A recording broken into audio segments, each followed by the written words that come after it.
Hello students, नमस्कार। एक बार फिर से आपका हमारे यूट्यूब चैनल में स्वागत करते हैं। स्टूडेंट, आज इस वीडियो में हम सॉल्व करेंगे एक्सरसाइज 1.2। ठीक है, 1.1 के क्वेश्चन जो है हम सॉल्व कर चुके हैं। उसके वीडियो का लिंक जो है डिस्क्रिप्शन में आपको मिल जाएगा, वहाँ से जाके आप सारे वीडियोस को देख सकते हैं जो एक्सरसाइज 1.1 पर है। और आप क्लास 10 के स्टूडेंट हैं तो प्लीज़ इस चैनल को सब्सक्राइब कीजिए और नोटिफिकेशन बेल को ज़रूर दबाइएगा। क्लास 12 के अगर स्टूडेंट अगर इस वीडियो को देख रहे हैं तो उनसे मेरा रिक्वेस्ट है कि इस वीडियो को अपने सिस्टर, ब्रदर्स और अपने जो फ्रेंड्स हैं जो क्लास 10 में पढ़ रहे हैं उनको ये वीडियो शेयर जरूर करिएगा। चलिए स्टार्ट करते हैं एक्सरसाइज 1.2। देखिए एक्सरसाइज 1.2 ये जो एक्सरसाइज है ये हमारा बेसिकली एक थ्योरम पे बेस्ड है। वो थ्योरम है हमारा सिंपल सा एक थ्योरम है कि किसी भी अभाज्य संख्या को अंकगणित की आधारभूत प्रमेय है ये अंकगणित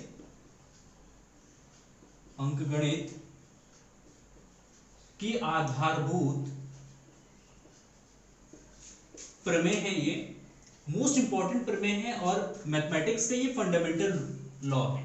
ठीक है, इसका फंडामेंटल ये लॉ ये कहते हैं कोई भी हमारे पास अगर भाज्य संख्या है तो उस भाज्य संख्या को अभाज्य संख्याओं के गुणनफल के रूप में लिखा जा सकता है। देखिए सबसे पहले हम समझ लेते हैं कि भाज्य संख्या क्या होती है।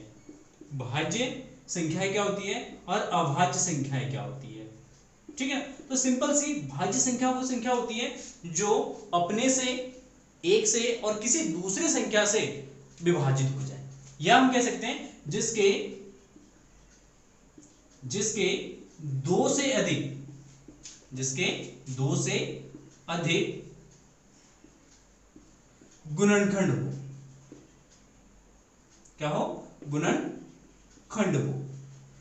ठीक है, जो संख्याएं जिसके दो से अधिक गुणनखंड होंगे तो उन संख्याओं को हम कहते हैं भाज्य संख्या। जैसे 10 हो गया।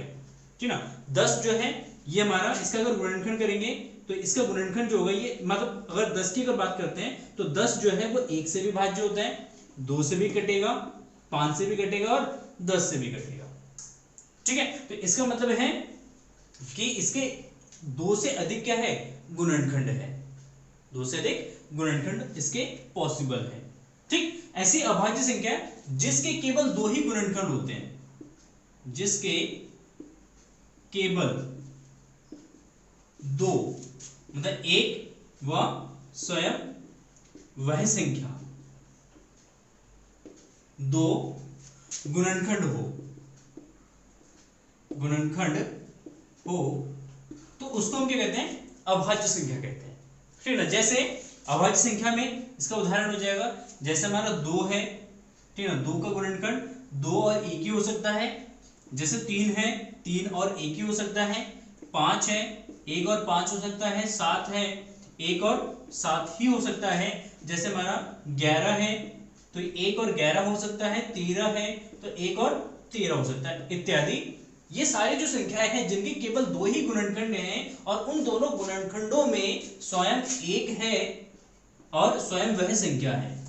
या तो एक है, सब में देखेंगे एक गुणनखंड है और ऊपर से वो स्वयं संख्या है। जैसे यहाँ पे 2 है तो ये 2 है, 3 है तो 3 है, 5 है तो 5 है। तो ऐसी संख्याओं को हम क्या कहते हैं? अभाज्य संख्या कहते हैं। देखिए एक अभाज्य संख्या में इसलिए नहीं आता है क्योंकि एक का एक ही गुणनखंड है, वो केवल एक ही होता है। एक से ज्यादा गुणनखंड यहाँ पे नहीं हो सकता। ठीक है, एक ही है तो इसीलिए यहाँ पे एक गुणनखंड है ना, लेकिन अभाज्य संख्या में मिनिमम कितने गुणनखंड होने चाहिए? 2 गुणनखंड होने चाहिए। इसलिए एक जो है हमारा अभाज्य संख्या में नहीं आता है। तो ये अभाज्य संख्या है। तो यही कह रहे हैं कि कोई भी अगर भाज्य संख्या है, प्रमेय जो होता है वो ये कहता है कि कोई भी भाज्य संख्या है, उस भाज्य संख्याओं को अभाज्य संख्या के गुणनखंडों के रूप में लिखा जा सकता है। जैसे 10 को अगर लिखेंगे तो 2 गुणा 5 लिखेंगे। अगर 15 को लिखेंगे तो 15 3 गुणा 5 लिखेंगे। अगर हम 12 को लिखेंगे तो लिखेंगे 2 गुणा 2 गुणा 3 लिखेंगे।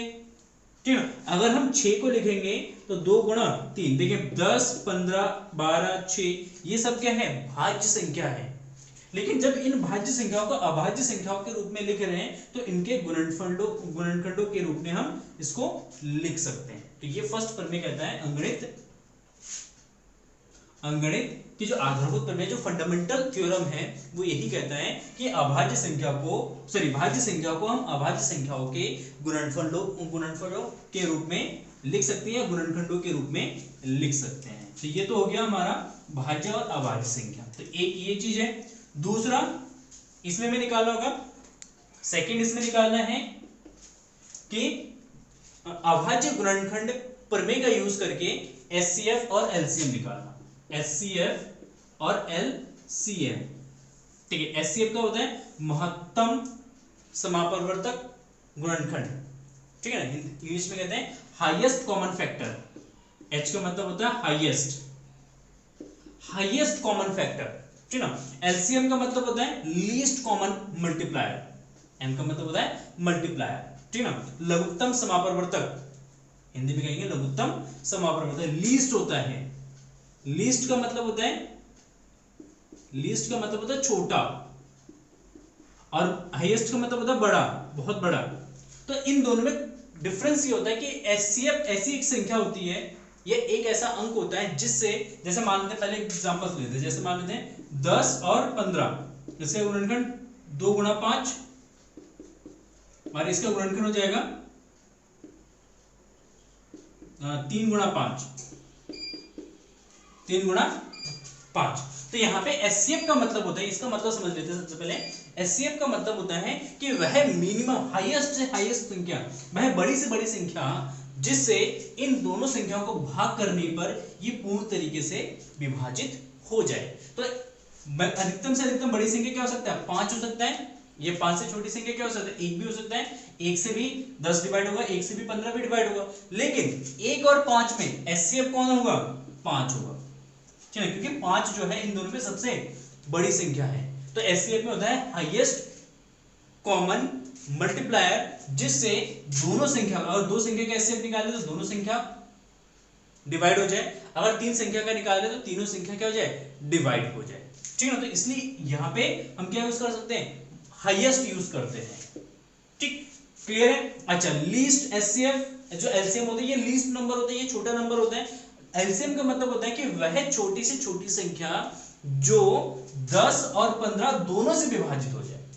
समझिए, एलसीएम का मतलब होता है वह छोटी से छोटी संख्या जो 10 और 15 दोनों से विभाजित हो जाए या दिए हुए संख्या से विभाजित हो जाए। एलसीएम का मतलब होता है वह छोटी से छोटी संख्या, छोटी से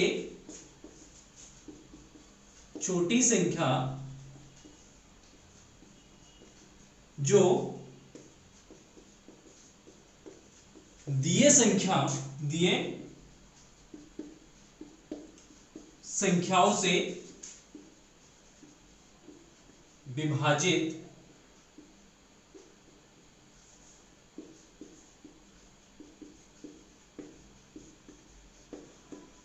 हो जाए, ठीक है। जैसे 10 और 15 इन दोनों का अगर एलसीएम की बात करेंगे तो इसका एलसीएम हो जाएगा 30, ठीक है ना। अब 30, देखिए 10 और 15 से कटने वाली संख्या 30 भी हो सकता है, 60 भी हो सकता है, 90 भी हो सकता है कि नहीं है, और 120 भी हो सकता है। तो देखेंगे इन सब में, और इससे बड़ी और भी बहुत सारी संख्याएं हो सकती है, लेकिन इन सब में सबसे लीस्ट नंबर कौन है? सबसे छोटा संख्या 30 है। 30 से और कोई छोटी संख्या पॉसिबल ही नहीं है जो 10 और 15 से विभाजित हो जाए। तो इसलिए इन सभी में ये क्या है? लीस्ट है ना, छोटा है। तो इसलिए यहां पे इसको हम क्या कहते हैं? एलसीएम कहते हैं, लीस्ट कॉमन मल्टीप्लायर। लीस्ट मतलब छोटा और एच का मतलब हाईएस्ट, मतलब बड़ा, ठीक है। तो ये समझ में आ गया होगा आपको एलसीएम और एचसीएफ का मीन क्या होता है। और यहाँ पे एक थ्योरम काम करता है कि जैसे दो संख्याएं अगर x और y है और उसका एलसीएम निकालते हैं और एचसीएफ निकालते हैं, तो एक थ्योरम यह बनता है कि दो संख्याओं का गुणनफल, दो संख्याओं का गुणनफल बराबर होता है एचसीएफ इंटू एलसीएम, ठीक है ना। दो संख्याओं का जो गुणनफल होगा, ठीक है ना, उनका गुणनफल जो है, मल्टीप्लायर जो है, प्रोडक्ट जो है, वो बराबर होगा एचसीएफ और एलसीएम के गुणनफल के बराबर। जैसे 10 और 15 हमने लिया था, इसका एलसीएम कितना आया? 30, और इसका एचसीएफ कितना आया? 5। ठीक है। इन दोनों की मल्टीप्लाई करेंगे 30 पंजे 150 और इन दोनों की मल्टीप्लाई करेंगे कितना आएगा 150। तो इन संख्याओं का गुणनफल बराबर होगा एलसीएम और एचसीएफ का गुणनफल। ये एक थ्योरम बनता है, इसी थ्योरम पे भी हमारा क्वेश्चन आते हैं एग्जाम में, ठीक है। तो ये एक मोस्ट इंपॉर्टेंट थ्योरम है और एक अंकगणित के आधारभूत प्रमेय भी है, जिसमें हम किसी भी भाज्य संख्या को हम अभाज्य संख्याओं के गुणनफल के रूप में या गुणनखंड के रूप में लिख सकते हैं। ठीक है, क्लियर है। चलिए स्टार्ट करते हैं एक्सरसाइज 1.1। देखेंगे एक्सरसाइज 1.2। कभी कभी जल्दीबाजी में गलत बोल देता हूं मैं, ठीक है, कोई नहीं। ठीक है, क्वेश्चन नंबर 1। मेरे पास बुक नहीं है तो मैं एनसीईआरटी ऐप डाउनलोड कर रखा है। देखिए क्वेश्चन नंबर 1, इसमें कह रहे हैं कि निम्नलिखित संख्याओं को अभाज्य गुणनखंडों के गुणनफल के रूप में व्यक्त कीजिए। देखिए सबसे पहले दे रखे 140, तो गुणनखंड करना आपको आता है। क्या करेंगे 140 का गुणनखंड करेंगे, 2 से काटेंगे 70, फिर 2 से काटेंगे 35, फिर 5 से काटेंगे 5 से 35, फिर हम क्या करेंगे 7 से काटेंगे। ठीक है, तो इसको लिखेंगे 140 को लिखेंगे 2 गुणा 5 गुणा 7, तो इसको लिख सकते हैं हम 2 का स्क्वायर गुणा 5 गुणा 7। ये 2, 5 और 7 क्या है अभाज्य संख्या है। ठीक है, चलिए सेकंड, इसका सेकंड पार्ट देखेंगे। तो इसका सेकंड पार्ट है 156 मल्टीप्लायर होता है इसका 14 और देखते हैं 156 किससे कटेगा, ये 2 से कटेगा, ठीक है ना। 2 सत्ते 14, 2 अटे 16, फिर 2 से कटेगा 2 तिया 6, 2 निम 18, 2 निम 18, फिर 3 से कटेगा 3 एकम 3 और 3 तिया 9, फिर 13 से कटेगा 13 एकम 13। ठीक है, तो 256 को लिखेंगे 2 गुणा 3 गुणा 13। तो 2, 2, 3 और 13 ये सभी क्या है अभाज्य संख्या है। तो इसको लिखेंगे 2 की घात 2 गुणा 3 गुणा 13। ठीक है, क्लियर है। चलिए थर्ड, इसका थर्ड पार्ट दे रखा है 38 50 25। 38 25, देखिए 38 25, देखिए सिंपल सी, लास्ट में अगर 0 या 5 होता है ना, लास्ट वाले अंक अगर 0 और 5 है तो हमेशा 5 से विभाज्य होगा। किससे विभाज्य होगा 5 से विभाज्य होगा। अगर पीछे वाले अंत वाली संख्या अगर एक सम संख्या है 2 4 और 6 8 और 0 है तो ये 2 से विभाज्य होता है। ठीक है ना। अगर अंकों का सम, इन अंकों का क्या करेंगे अगर योग करेंगे और वो योग अगर 3 से विभाजित होता है तो पूरी संख्या जो है वो 3 से विभाज्य होगा। ठीक है, चलिए देखते हैं, ये कुछ रूल्स होते हैं विभाजन के। तो लास्ट में 5 है तो संख्या किससे डिवाइड होगा 5 से, तो 5 से तो 35, बचा कितना 1, 12, 5 गुना 10, बचा कितना 2, 25, 25।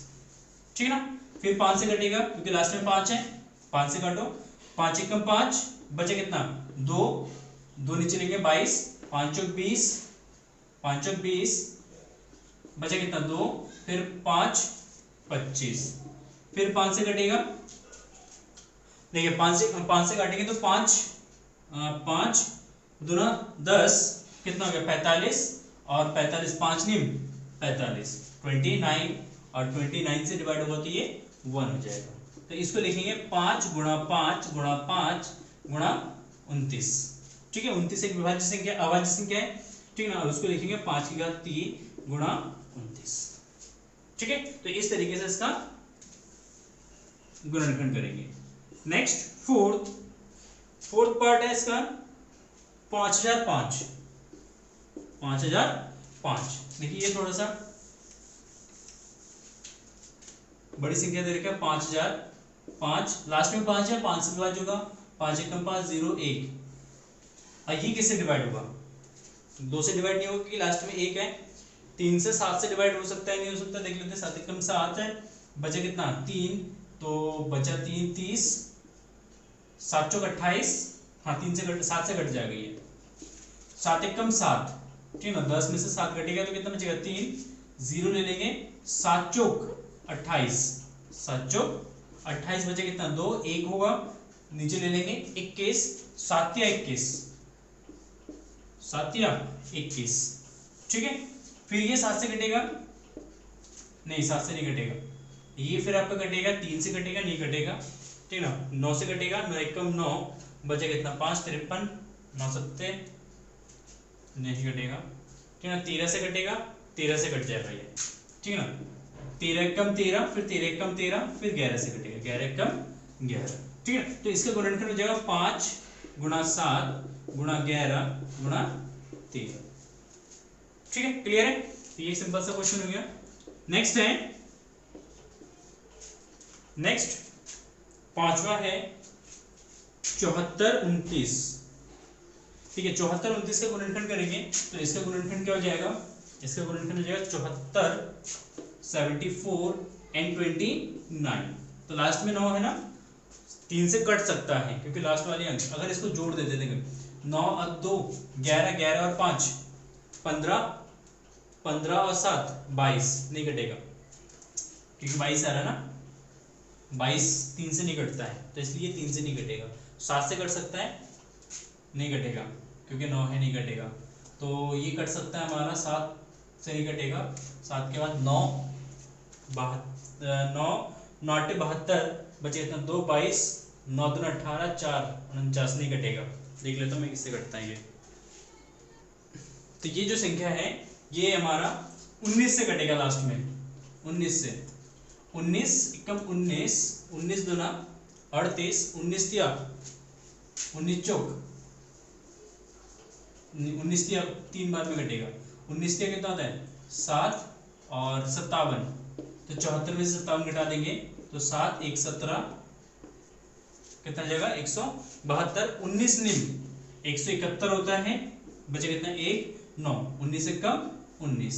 अब ये 23 से कटेगा, किससे कटेगा 23 से, तो यह 23 से कम 23, 23 से कम 23, तो जाएगा 39 में से 23 घटा देंगे तो यह 7 कितना आएगा 6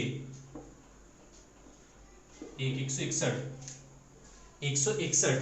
तो 161, तो ये कटेगा 7 बार में, कितने बार में 7 बार में, 7 या 21, 7 दूना 14 15 16 17 बार में, तो इंटू 17, ठीक है 17 एकम 17, तो ये हो जाएगा हमारा 19 इंटू 23 इंटू 17, ठीक है ना। तो ये इसका गुणनखंड हो जाएगा, ठीक है। तो इस तरीके से हम क्या कर सकते हैं, गुणनखंड किसी भी संख्या का कर सकते हैं। अगर कोई भी भाज्य संख्या है तो उस भाज्य संख्या को हम हमेशा अभाज्य संख्या के गुणनखंडों के गुणनफल के रूप में लिख सकते हैं, या अभाज्य संख्या के गुणनफल के रूप में लिख सकते हैं, ठीक है। तो आई होप आपको ये वीडियो पसंद आया होगा। अगर ये वीडियो पसंद आए तो प्लीज़ वीडियो को लाइक जरूर कर देना, और इस चैनल पर नए हैं तो प्लीज़ चैनल को सब्सक्राइब करके नोटिफिकेशन बेल को जरूर दबा देना। और हाँ, अगर आप क्लास 12 के स्टूडेंट तो प्लीज़ इस वीडियो को शेयर करना, क्लास 10 के स्टूडेंट भी इस वीडियो को शेयर करना, क्योंकि आप शेयर करेंगे तभी हम ग्रो करेंगे, ठीक है। Thank you for watching this video and have a nice day.